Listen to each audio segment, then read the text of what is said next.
नमस्कार, मैं हूं कुमार प्रबोध और मेरे साथ मेरे सहयोगी विवेकानंद हैं। आप देख रहे हैं फर्स्ट बिहार झारखंड। फर्स्ट बिहार झारखंड के तमाम डिजिटल प्लेटफॉर्म्स पर आप हमें देख पा रहे हैं और हम आज चर्चा करने बैठे हैं क़यामत की रात की। क़यामत की घड़ियां शुरू हो चुकी है बिहार के पॉलिटिकल पार्टीज़ के लिए, पॉलिटिकल पार्टीज़ के नेताओं के लिए, बिहार के चुनाव मैदान में डटे उम्मीदवारों के लिए, उनके समर्थकों के लिए। क़यामत की रात इसलिए शुरू हो चुकी है क्योंकि कल फाइनल और दूसरे फेज की वोटिंग होगी। कल सुबह 7 बजे से वोटिंग शुरू होगी और ये तय करेगा कि बिहार में अगली सरकार किसकी बनने वाली है। हमारे सामने आप बिहार का मैप देख रहे हैं और हम आपको बताएं कि बिहार में जब कल चुनाव होना है, ये पश्चिम चंपारण चुनाव होना है, पूर्वी चंपारण चुनाव होना है, ये शिवहर के एक सीट पर चुनाव होना है, सीतामढ़ी में चुनाव होना है, मधुबनी में चुनाव होना है, ये सुपौल में चुनाव होना है, अररिया में चुनाव होना है, किशनगंज में चुनाव होना है, पूर्णिया, कटिहार, भागलपुर, बांका, जमुई, ये तमाम सी नवादा, गया, औरंगाबाद, रोहतास, ये कैमूर, ऐसे तमाम ज़िलों पर, अरवल, जहानाबाद, ऐसे तमाम ज़िलों पर कल चुनाव होना है और कुल मिलाकर 122 सीटों पर कल वोटिंग होनी है। 122 सीटों पर वोटिंग होनी है। 121 पर पहले चरण में वोटिंग हुई है, इस बार 122 सीटों पर वोटिंग होनी है। और 122 सीट जो विवेकानंद है उसका समीकरण क्या है कि पिछले बार को अगर हम देखें तो इसमें से 66 सीट जो है वो एनडीए ने जीती थी और जो महागठबंधन है उसने 49 सीट जीती थी। आप याद करेंगे तो 5 सीटें असदुद्दीन ओवैसी की पार्टी एआईएमआईएम ने जीती थी सीमांचल इलाके में। एक सीट निर्दलीय सुमित सिंह, ये जो है आप जमुई जिले का चकाई जो क्षेत्र है, यहाँ से सुमित सिंह जो है वो चुनाव जीत गए थे। और एक सीट, वो सीट जो है वो हम देख पा रहे हैं बसपा चैनपुर से, ये कैमूर जिले में, यहाँ चैनपुर से बसपा के जमा खान चुनाव जीत गए थे और जो बाद में जेडीयू में शामिल हो गए। सुमित सिंह भी जो है वो जेडीयू की ओर चले गए। तो कुल मिलाकर हम आप देखेंगे तो जो एनडीए के हिस्से सीट आती है वो 122 सीटों पर कल चुनाव होना है। हमने कल कहा, पहले बताया आपको कि 66 सीटें 2020 का अगर हम बात करें तो 66 सीट जो है वो एनडीए खाते में गए थे, लेकिन उनमें +2 आप जोड़ दीजिए, एक निर्दलीय और एक जमा बसपा, तो 68 सीट जो है वो एनडीए के जिम्मे है। अब वही हम आप करें, ये एनडीए के जिम्मे ये सीट है, ये एनडीए। लेकिन हम बात करें हम ये उसी महागठबंधन की, तो महागठबंधन की हम बात करें, महागठबंधन की, तो महागठबंधन के हिस्से जो है आप देखेंगे, महागठबंधन के हिस्से पिछली दफ़ा 49 सीट आई थी और बाद में जो है असदुद्दीन ओवैसी की पार्टी एआईएमआईएम के जो है वो 4 और शामिल हो गए थे, तो 53।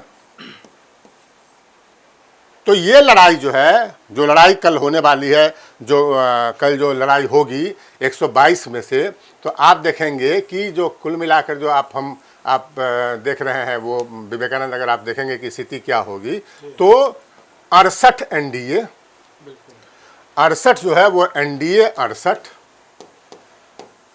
68 और महागठबंधन ये 53।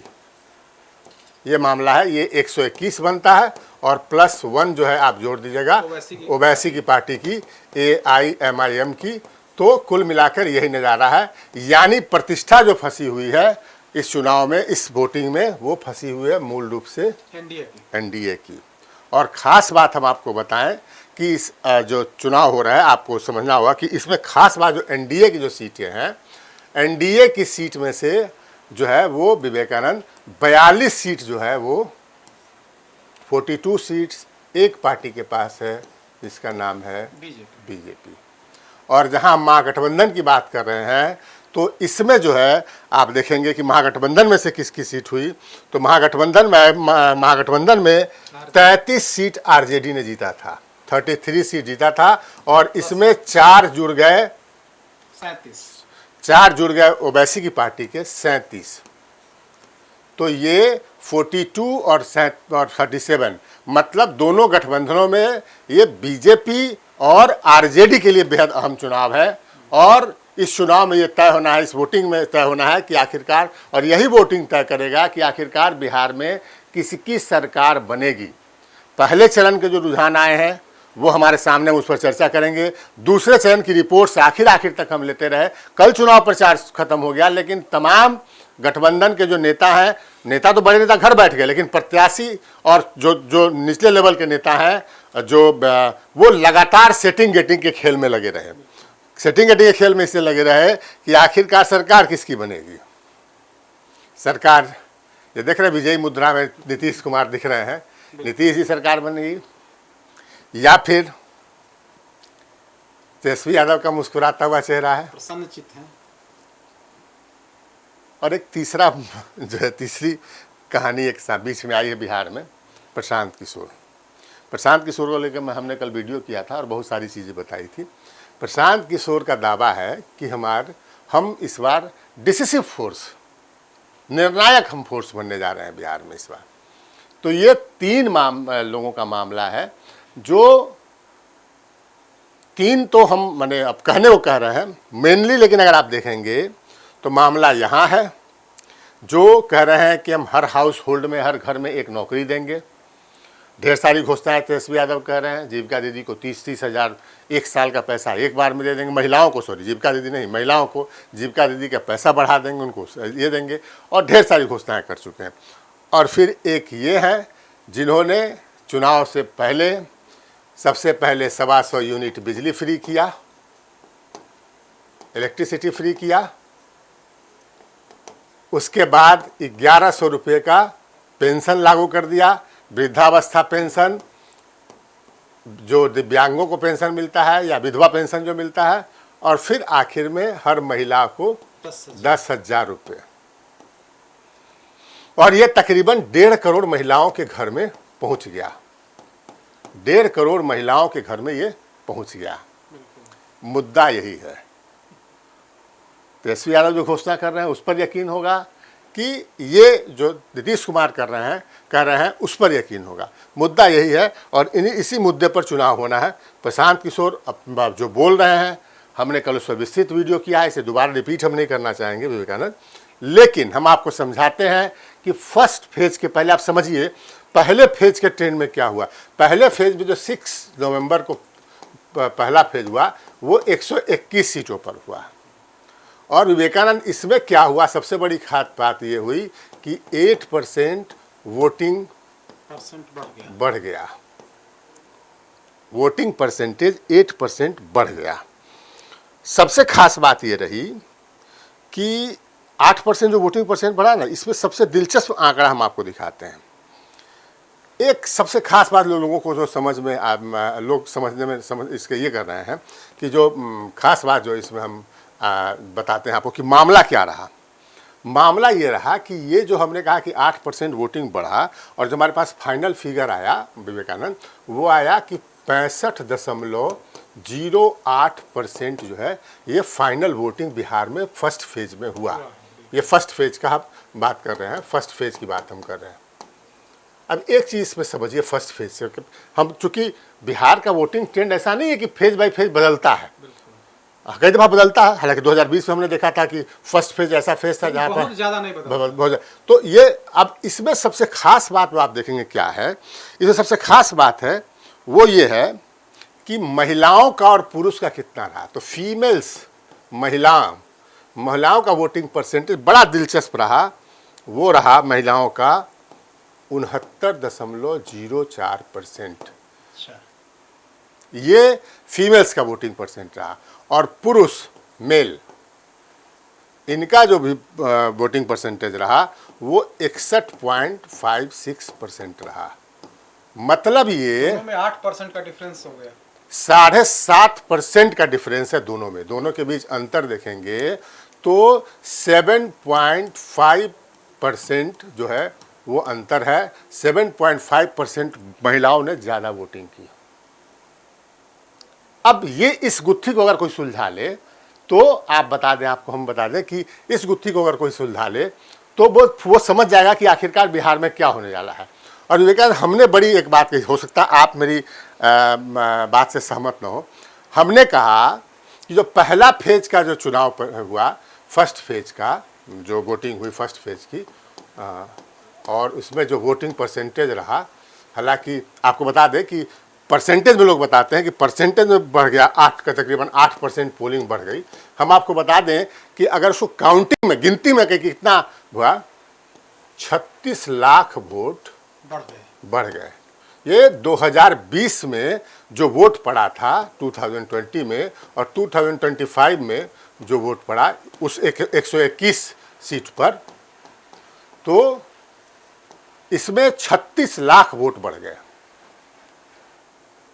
आप परसेंट में ये 36 लाख वोट, देखिए आप देखेंगे 36 लाख वोट का मायने आप समझिए कि तेजस्वी यादव पिछली बार मुख्यमंत्री नहीं बन पाया, महागठबंधन और जो एनडीए गठबंधन था उसके बीच का अंतर कितना था, 12,000 वोट का। 12,000 वोट के कारण तेजस्वी यादव मुख्यमंत्री की कुर्सी से बाहर हो गए। और ये फर्स्ट फेज की बात बता रहे हैं कि फर्स्ट फेज की बात बता रहे हैं कि 36 लाख वोट ज़्यादा पड़े। इसमें SIR का कुछ रोल रहा, ठीक बात है। छठ से आए, छठ में जो लोग प्रवासी आए थे उनका रोल रहा। और सबसे बड़ी बात हमने बताया कि महिलाओं का वोट 7.5% ज़्यादा रहा पुरुषों की तुलना में। तो सवाल ये है कि आखिरकार जो वोटिंग परसेंटेज जो बढ़ रहा है, वोटिंग परसेंटेज बढ़ने के पीछे कौन सा फैक्टर काम कर रहा है, इसको समझिए। वोटिंग परसेंट अगर बढ़ रहा है, कौन फैक्टर है, फैक्टर्स क्या है इसके, फैक्टर्स क्या है इसके, ये समझने की बात है कि फैक्टर्स क्या है। तो सब जगह जो हमको देखने को मिला वो ये कि महिलाएं बूथ पर पुरुषों से ज़्यादा नजर आई। और एक बात समझिए, पलायन के वजह से अगर विवेकानंद बढ़ता है, अगर घटता हमारे यहाँ पोलिंग परसेंट, तो पलायन हमारे यहाँ बिहार से महिलाएं नहीं करती हैं। गरीबों के यहाँ जो पलायन होता है वो पुरुष बाहर जाते हैं, महिलाएं घर में रहती हैं। और एक ट्रेंड है, इसको संजोग कहे हम, ट्रेंड एक हमने देखा कि हमने जब ट्रेंड देखा कि बिहार में महिलाओं का वोटिंग परसेंटेज जो है वो कब से बढ़ना शुरू हुआ, हमने एक ट्रेंड देखा कि भाई कब से बढ़ना शुरू हुआ, तो मालूम चला कि 2010 से बिहार में महिलाओं का वोटिंग परसेंटेज पुरुषों से ज़्यादा रहा। 2010 में चुनाव हुए, 15 में चुनाव हुए, 2020 में चुनाव हुए, तीनों चुनाव में महिलाओं का वोट बढ़ा। मुख्यमंत्री कौन हुआ, नीतीश कुमार। लेकिन हम इस बार नहीं कह रहे कि मतलब ठीक वही पुनरावृत्ति, चूंकि ट्रेंड तो पहले ये था कि वोटिंग परसेंटेज जब बढ़ता था तो ये माना जाता था कि सरकार के खिलाफ जो है वो आक्रोश है और इसके कारण एंटी इनकम्बेंसी वोट पड़ रहा है और सरकार का जाना तय है। ये एक थ्योरी, सेट थ्योरी थी, लेकिन उस थ्योरी कई चुनाव में जो है वो एकदम पूरी तरीके से ध्वस्त हो गई। तो हम ये नहीं कह सकते दावे से।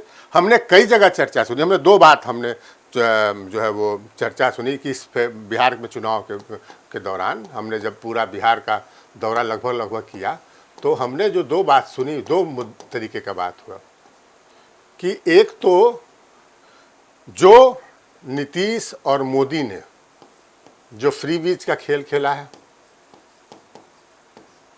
मतलब इसमें जो है राशन 5 किलो अनाज से लेके बिजली 1100 रुपया पेंशन और 10,000 रुपया, इसका बात चली, ये मुद्दा रहा। और दूसरा मुद्दा रहा तेजस्वी यादव का।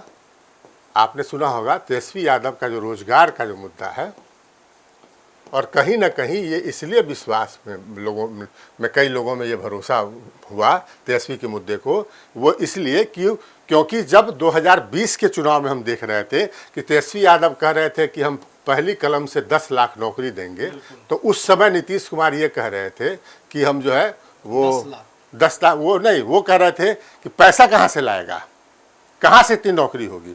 और बाद में नीतीश कुमार जब तेजस्वी यादव फिर बाद में 2007 उनके साथ गए, तेजस्वी यादव 2020 के चुनाव के बाद 2022 में जब उनके साथ गए, पहली कैबिनेट की बैठक में तो उन्होंने 10 लाख नौकरी रोजगार देने पर मुहर लगाई थी, नीतीश कुमार ने लगाई थी, लेकिन नौकरी रोजगार 19, लेकिन उसमें 10 लाख नौकरी नहीं थी, नौकरी और रोजगार था।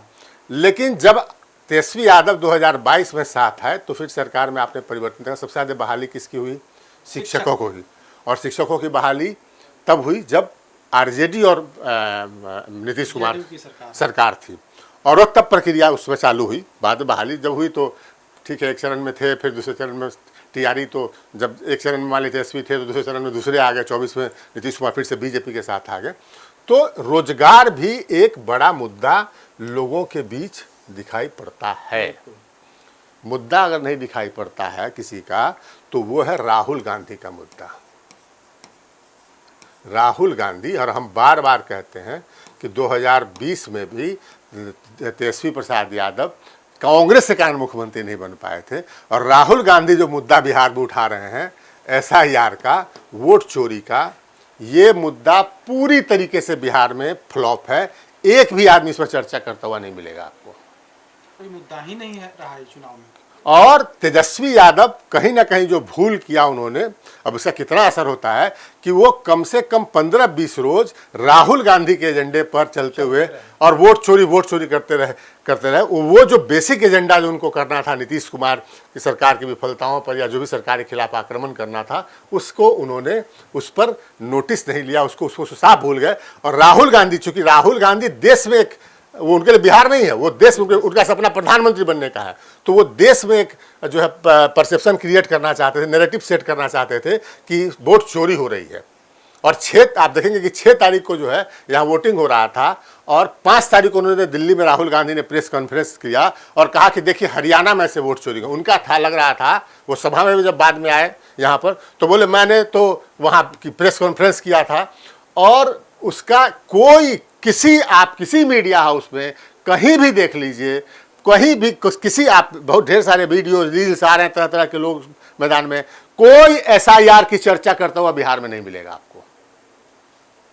वो हम बता रहे हैं कि नीतीश कुमार और मोदी का अनाज, पान, पेंशन, 10,000 रुपया, बिजली, इसकी चर्चा करता मिलेगा। रोजगार की बात चर्चा करता हुआ मिलेगा। बदलाव होना चाहिए, इसकी चर्चा करता हुआ आदमी मिल जाएगा। एक भी आदमी एसआईआर की चर्चा करता हुआ नहीं मिलेगा। और हम फिर दावे साथ करें, हम प्रेडिक्शन, इतने बड़े हम विशेषज्ञ नहीं हुए हैं, हम भविष्य वक्ता नहीं है कि हम अभी प्रेडिक्शन कर देंगे कौन किसकी सरकार बनेगी, लेकिन हम ये दावे के साथ कर रहे हैं कि तेजस्वी यादव सरकार अगर नहीं बना पाते हैं तो इसमें ये फैक्टर है। फिर से कांग्रेस के कारण चुनाव अभियान शुरू करने में लेट हुआ, सीटों के बंटवारे में देर हुई, ये सब कुछ हुआ कांग्रेस के अड़ियल रवैये के कारण। हमने उस समय कहा था कि तेजस्वी यादव को ट्रैप कर रही है कांग्रेस, और संजोग से हम देखते थे कमेंट्स तो आरजेडी समर्थक जो को लिखते थे, ये आरजेडी और कांग्रेस से विवाद करवाने की कोशिश कर रहा है, ये गोदी मीडिया है। अरे भैया, हम क्या गोदी मीडिया होंगे? हमने जो कहा वो तेजस्वी यादव जाके पूछिए। तेजस्वी यादव को कहीं देखा आपने एसआईआर का नाम लेते हुए? पिछले मतलब हम कहीं लास्ट 1 महीना में कहीं एसआईआर का नाम लेते हुए और कहीं वोट चोरी का नाम लेते हुए? नहीं, क्योंकि उनको समझ में आया, बाद में समझ में आया कि राहुल गांधी और कांग्रेस ने उनको ट्रैप कर लिया। कृष्णा अल्लावरू जो कांग्रेस के सीईओ यहाँ पर थे, अब तो साइड लाइन किए गए, वो ट्रैप कर लिए। तो ये कुल मिलाकर स्थिति। अब हम कहेंगे कि आगे क्या हो सकता है। मतलब अब जो है कल चुनाव होने वाला है, वो 122 सीट पर सेकेंड फेज की वोटिंग होनी है।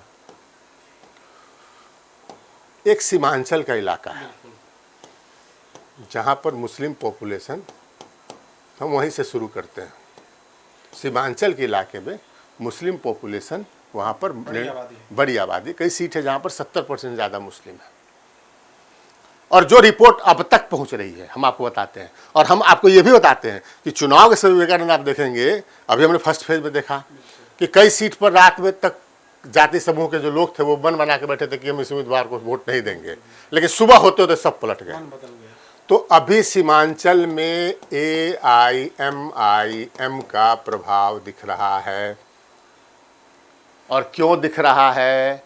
क्योंकि वहाँ नैरेटिव किया बनाया गया कि 3% वाले मुकेश सहनी को डिप्टी सीएम बनाया जा रहा है और 18% वाले मुसलमान दरी बिछाएंगे। बड़ा मुद्दा बना है। और इसको लगातार AIMIM के नेता जो है लगातार इस चीज़ को मुसलमानों के बीच रख रहे हैं। हमारी टीम गई थी किशनगंज में, उससे बात करते हुए कई लोगों ने कहा कि हम 18% वाले जो है वो दरी बिछाने का काम करेंगे और ये मुकेश सहनी जो है वो डिप्टी सीएम बनेंगे और हम दरी बिछाएंगे मुसलमान। ये बड़ा मुद्दा है। और अगर AIMIM वोटर्स का मूड सुबह तक नहीं बदला तो 4 जिले जो सीमांचल के हैं, 4 जिले जो विवेकानंद सीमांचल के 4 जिले हैं सीमांचल में, जो सीमांचल में 4 जिले जो हैं, किशनगंज, अररिया, पूर्णिया, हाँ किशनगंज, कटिहार। किशनगंज, अररिया, कटिहार और पूर्णिया, इस 4 जिले में, ये सीमांचल के 4 जिले में आरजेडी को धक्का पहुंचेगा अगर, या महागठबंधन को, अगर मुसलमानों का मूड सुबह तक नहीं बदला तो ये जो है स्थिति जो है वो हमको देखने को मिल रही है। अब हम देखें फिर सीमांचल की बात कर लें तो एक चंपारण का इलाका आता है। चंपारण के इलाके में आप देखेंगे तो चंपारण में 2 चंपारण है, एक ईस्ट है, बड़ा जिला है ये, 12 विधानसभा सीट है, और वेस्ट है 9 है, 21 सीटों का मामला है। यहाँ पर मैं खुद गया था और यहाँ पर जो मुद्दा है वो वही है, फ्री बीज जो है, जो फ्री बीज जो ये जो मुफ्त में जो बिजली और पानी, बिजली और पेंशन और 10,000 रुपया और अनाज जो दिया जा रहा है, और दूसरा मामला है रोजगार। और बड़ी बात यह है कि मुकेश सहनी को डिप्टी सीएम बनाने के दावे के बावजूद अगर हम देखें तो जो मल्लाह जाति के लोग हैं, एक तो मुकेश सहनी जो है वो दावा करते हैं कि हम 12% मल्लाह, उसमें वो बिंद, बेलदार, नोनिया सबको जोड़ते हैं, लेकिन नोनिया पूरी तरीके से अलग है, उनसे अलग। वो मल्लाह जाति सहनी पर उनका असर है। और हमने खुद देख के आया कि सहनी में 50% का डिवीजन था कम से कम, ये चंपारण क्षेत्र में बड़ी आबादी है वहाँ सहनी की। ये प्रमुख यही चंपारण से लेके जो मल्लाह जाति के लोग हैं, मुजफ्फरपुर और दरभंगा तक ये जाता है, स्ट्रेच है वो मल्लाह, 50% का डिवीजन था। तो ये जो है वहाँ पर फैक्टर जो है वो बने, लगता है और बढ़ जाएगा, कल होते होते और बढ़ जाएगा। जो 50% अभी दिख रहा है ना, क्योंकि जो जानकारी आ रही है उसमें उस इलाके के जो बड़े नेता हैं मल्लाहों के, वो भारतीय जनता पार्टी की तरफ उनका झुकाव बढ़ते जा रहा है। कई तो बीजेपी के रथ पर सवार भी हो गए हैं, तो वहां पर मुकेश सहनी की स्थिति कमजोर पड़ते हुए दिख रही है। तो ये चूंकि उनको ये समझाया जा रहा है कि क्या तो पैसा मिला, वो 1100 रुपया मिल रहा है वो मुकेश सहनी दे रहे हैं, जो 10,000 रुपया मिल रहा है वो कौन दे रहे हैं, और ये जो गरीब लोगों के लिए, बिहार के गरीब लोगों के लिए विवेकानंद ये 1100 रुपया ये बड़ा महत्व रखता है। आज 10 तारीख है, सबके खाते फिर से चला गया 1100 रुपया। कल चुनाव है, आज सबके खाते पैसे चले गए, मैसेज आ गया है तमाम लोगों के मोबाइल। और मतलब हमको हम फर्स्ट फेज में घूम रहे थे तो हमको एक महिला ने कहा कि बेटा से पैसा मांगते तो 500 नहीं देता है, और हमको सरकार 1100 पर मंथ दे रही है। ये फैक्टर है। और कुल मिलाकर इस पर, ये चंपारण के इलाके में ये सब मुद्दे पर वोटिंग होने जा रही है। यहाँ पर हमने देखा MY लगभग इंटैक्ट है। कुछ जगहों पर जाति दूसरे जाति के टिकट बांटे हैं महागठबंधन ने, वहाँ उसका प्लस हो रहा है। जो दूसरी जाति के जो टिकट, जो उम्मीदवारों को इन्होंने दिया है, वहाँ पर प्लस हो रहा है। हम प्रॉपर बेतिया सीट की बात कर लें, तो वहाँ पर जो है बेतिया सीट पे बात कर ले तो यहाँ पर बीजेपी की बड़ी चेहरा जो है रेणु देवी, वो मैदान में है। और रेणु देवी हमको आज सुबह तक मुसीबत में पड़ती हुई नज़र आ रही थी। यहाँ पर गहरा बिखराव, चूँकि वहाँ पर एक बीजेपी के कहीं नेता वहाँ पर निर्दलीय खड़े हो गए हैं, और रेणु देवी कहीं ना कहीं संकट में पड़ती दिख रही थी। लेकिन हम फिर कह रहे हैं कि वोटर्स का जो व्यवहार है वो बदलता है, सुबह तक बदलता है। और सक्सेसिव इलेक्शंस में हमने देखा है कि रात में जिस उम्मीदवार को गाली दे रहे होते हैं, सुबह जाके उसको वोट देते हैं। फर्स्ट फेज में हमने देखा है बूथ तक जाकर लोग पलट जाते हैं, घर से बोल के जाते हैं कि नहीं देंगे, और बूथ पर जाके पलट जाते हैं। तो अब रेणु देवी के मामले में क्या होता है, लेकिन फिलहाल रेणु देवी खतरे में वहाँ नजर आ रही हैं। ये स्थिति है। आप कहेंगे एक और सीट पर हमको लग रहा है, जो हमने देखा कि बेतिया के इलेक्शन में जो है वो पूर्व चंपारण के इलेक्शन में जो है वो ये विवेकानंद, हम एक और सीट हम देख रहे हैं, और वो सीट हम देख रहे हैं कि आप जो देखेंगे वो सीट है, एक सीट है पूर्वी चंपारण में गोविंदगंज। वो भी मामला फंसा हुआ है। गोविंदगंज मामला, ये सीट बीजेपी की विनिंग सीट थी। इसको चिराग पासवान की पार्टी के प्रदेश अध्यक्ष राजू तिवारी के लिए छोड़ा गया है और वहाँ पर जो है मामला फंसता हुआ दिख रहा है। फंसा हुआ दिख रहा है क्यों? क्योंकि एनडीए के वोट बैंक में बिखराव है। वहाँ पर जो महागठबंधन से कांग्रेस से प्रत्याशी हैं उसके कारण वहाँ बिखराव दिख रहा है। तो राजू तिवारी वहाँ पर जो है वो मुसीबत में पड़ते हुए हमको नज़र आ रहे हैं। ये स्थिति है वहाँ पर। आप ये गोविंदगंज सीट ये पूर्वी चंपारण में है, ईस्ट चंपारण में है। तो हम अहम सीटों की जानकारी आपको दे रहे हैं। हम एक बार बढ़ते हैं तो हम बात कर ले मिथिला की एक सीट पर, एक जिले में अब वोटिंग होगी, मधुबनी। मधुबनी में जो एक दूसरे का जो वोट बैंक है वो बरकरार है पहले का, लेकिन यहाँ पर हम निष्पक्ष बात करें तो एक नेता हैं आईपी गुप्ता, जिनको महागठबंधन में शामिल करके एक सीट दिया गया था। इनकी जाति है ततवा, पान कहते हैं ये, ततवा जाति। ये ईबीसी में आता है, ये ईबीसी में जाति आती है और ये पारंपरिक तौर पर नीतीश कुमार का वोट बैंक था। लेकिन मधुबनी के क्षेत्र में ततवा जाति में बिखराव देखने को मिल रहा है और ये आईपी गुप्ता के कारण ये प्रभाव देखने को मिल रहा है महागठबंधन की तरफ। यही हालत सुपौल में भी दिख रही है। जो चेंज आया पिछली बार की तुलना में कि महागठबंधन के पास एमवाई तो है, ये है उसके पास। अब कौन जाति जुड़ रहा है? तो ये ततवा जाति जो है महागठबंधन की ओर, इसका एक हिस्सा ये महागठबंधन की ओर जाता दिख रहा है। जातिगत जाति आखिरी सच होता है बिहार के चुनाव में। तो वहाँ पर ये कितना परिवर्तन डालेगा, सुबह तक क्या मिजाज रहता है, लेकिन कल तक हमको हमारे पास रिपोर्ट थी ये ततवा जाति उस ओर जाती हुई दिख रही है। तो ये कुल मिलाकर स्थिति आपको बनती हुई दिख रही है। जो हम बात कर लें, अब हम बारी बारी से बात करते हैं। अगर हम बात कर लें तो फिर आगे जो बचता है वो हम आप कह सकते हैं मगध का इलाका। मगध तो 2020 में संकट था एनडीए के लिए, बड़ा खतरा था यहाँ पर गया, जहानाबाद, अरवल। हम तीनों इस जिला की बात कर लेते हैं, अरवल। अब यहाँ पर जो स्थिति है तो आप यहाँ पर देखेंगे कि नया समीकरण बनाने की तेजस्वी यादव ने कोशिश की। जहानाबाद सीट से इन्होंने यादव को हटा करके यहाँ पर राहुल शर्मा को, अपना जगदीश शर्मा के बेटे को उम्मीदवार बनाया, इसलिए क्योंकि उनका मानना था कि इससे इन तीनों जिलों पर असर पड़ेगा। जगदीश शर्मा बड़े फेस हैं, इन तीनों जिलों पर असर पड़ेगा। ये समीकरण कितना काम करता है, ये बड़ा मतलब ये है कि भूमिहार यादव, देखिए परंपरागत वहाँ पर लड़ाई चलती रही भूमिहार और यादवों में। हम इसको कहते हैं कि वहाँ पर क्या असर पड़ेगा, ये देखने की बड़ा दिलचस्प बात होगी। और हम ये बता सकते हैं कि अभी भी जो है ना बटा हुआ है वोट बैंक है। मतलब जहानाबाद प्रॉपर सीट पर बात करें तो कुछ यादव अभी भी राहुल शर्मा को देने को तैयार नहीं है और कुछ भूमिहार भी राहुल शर्मा को देने को तैयार नहीं है। तो ये जो है ये मामला अभी तक है।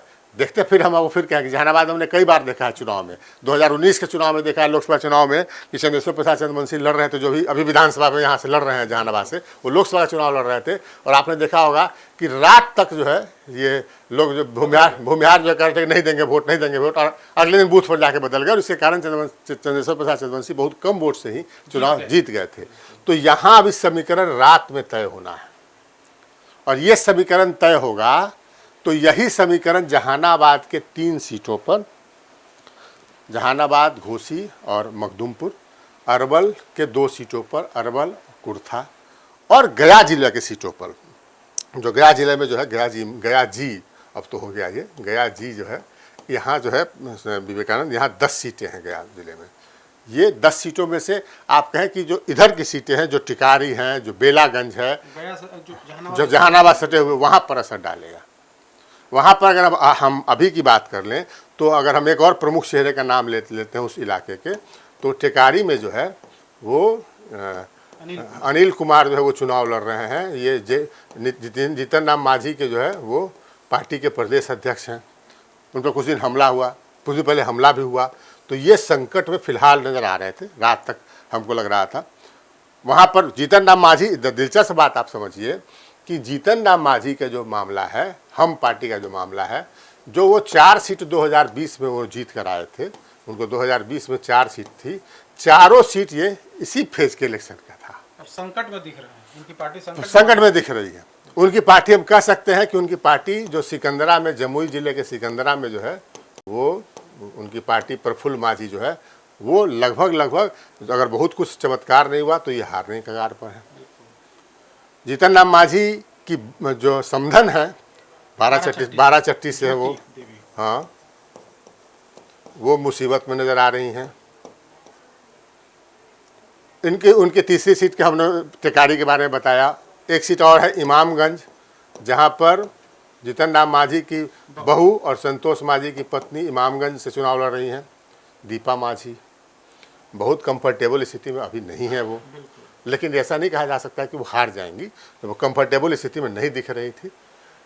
पिछला ही चुनाव बहुत मार्जिन से वो नहीं जीत पाई, हालांकि उसमें फैक्टर रहा कि जनसुराज ने काफ़ी अच्छा उपचुनाव में काफ़ी अच्छा वोट काट लिया था वहाँ पर। तो हम की 4 सीट है इस क्षेत्र में, लड़ वो रहे हैं, जो कुल लड़ रहे हैं वो जो जितने 6 सीट वो लड़ रहे हैं, अब उसमें से 5 सीट पर कल वोटिंग जो है वो नहीं है। उनका एक और उम्मीदवार टेकारी में जो है वो, उनका उम्मीदवार जो है वो वहाँ पर कल वहाँ भी मतदान होना है। माफ़ करेंगे, अतरी में गया जिले के अतरी में जो है वहाँ पर होना है। तो कुल मिलाकर ये स्थिति हम कह सकते हैं। हम फिर ये कह जाते हैं जो उधर आप यूपी से लगा, और जो आप इसको कह सकते हैं शाहाबाद का एक रीजन है, शाहाबाद का एक क्षेत्र है। शाहाबाद के तो 2 जगहों पर तो पहले इलेक्शन हो चुका है, 2 जिलों में, आरा और बक्सर में, लेकिन कैमूर और सासाराम, कैमूर और सासाराम, हाँ यही रोहतास जिला है, सासाराम इसका हेडक्वार्टर है, तो सासाराम जिले से लोग जानते हैं। लेकिन वो अब यहाँ पर आप देखेंगे तो कैमूर में मंत्री जमा खां वो भी संकट में, मुसीबत में दिख रहे हैं। सासाराम में आप देखेंगे तो प्रमुख चेहरे उपेंद्र कुशवाहा की पत्नी स्नेहलता कुशवाहा यहाँ से चुनाव लड़ रही हैं और बहुत कंफर्टेबल स्थिति में नज़र नहीं आ रही थी। हालांकि गोलबंदी इनके पक्ष में लास्ट में हुई है, शुरू में ये बहुत कंफर्टेबल स्थिति में नज़र नहीं आ रही थी। तो यह यहाँ पर क्या होगा ये देखना दिलचस्प होगा। और रोहतास और जिले और कैमूर जिले में, जैसे कैमूर जिले में 4 सीट है, ये कैमूर जो है वो 4 सीट है और 7 सीट रोहतास में है। तो ये दोनों जिला मिलाकर 11 सीट से ये यहाँ पर जो है, यहाँ पर फिर से हम देख रहे हैं यहाँ पर एक बड़ा फैक्टर हमको नज़र आया कैमूर और खासकर ये रोहतास की कुछ सीटों पर, यहाँ पर मायावती फैक्टर है।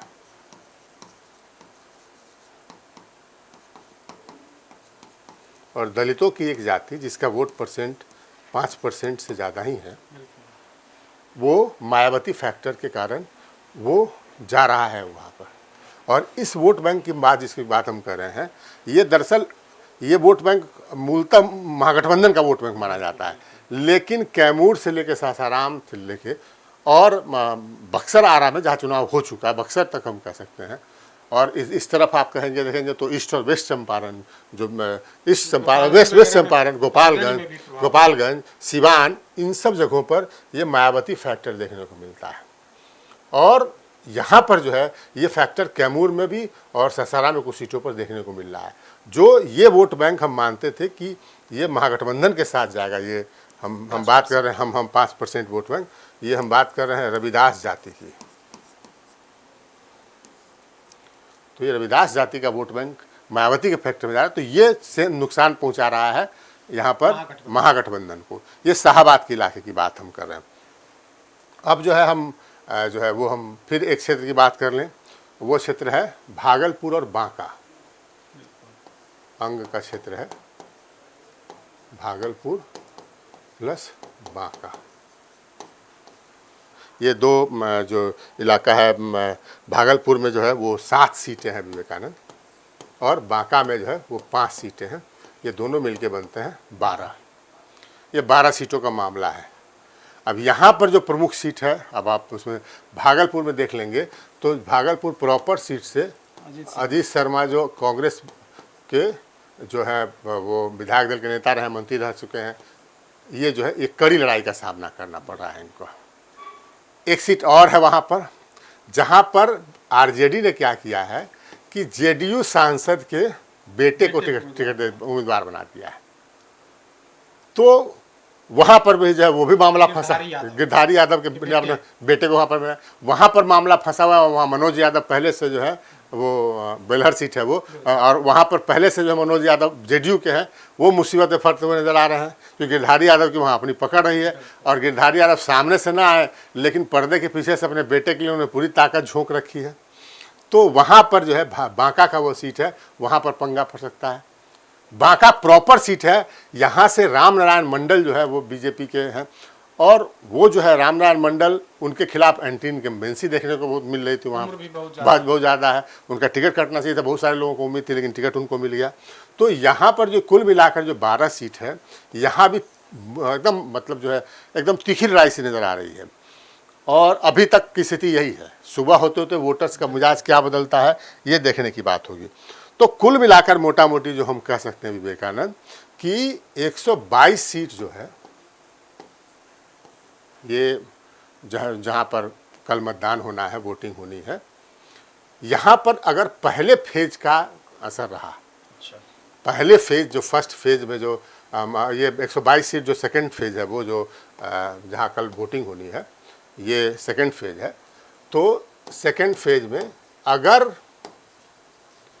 पहले फेज का ट्रेंड रहता है, जो 121 सीट फर्स्ट फेज में था उसका ट्रेंड असर रहता है, तो एक हम प्रेडिक्शन आपके सामने कर रहे हैं। आप मेरी बात से सहमत नहीं होइएगा, लेकिन हम आपको एक प्रेडिक्शन कर रहे हैं कि अगर पहले फेज का ट्रेंड रहता है दूसरे फेज में, तो बिहार में किसी एक गठबंधन को 150 प्लस सीट आने जा रही है।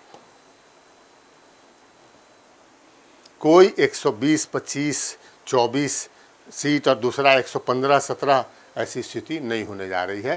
बिहार में अगर फर्स्ट फेज का ट्रेंड सेकंड फेज में रहता है तो किसी एक गठबंधन को 150 सीट्स आने जा रही है। आप चूँकि हम इसको लेके संशय में इसलिए हैं क्योंकि होता ये है कि हम आपको बताएं कि महिलाओं का वोट ज़्यादा पड़ रहा है। और जब हम आपको एक बताते हैं, अपना पर्सनल मैं अनुभव बताता हूँ कि आप पुरुषों से बात करेंगे तो 95% लोग जो है वो बता देंगे कि पुरुष कि हम किसको वोट दिया। वो ठीक है, थोड़ा ठीक अपनाना पड़ता है, कुछ लोग नहीं बोलते, उनको दूसरे तरीके से बुलवाना पड़ता है।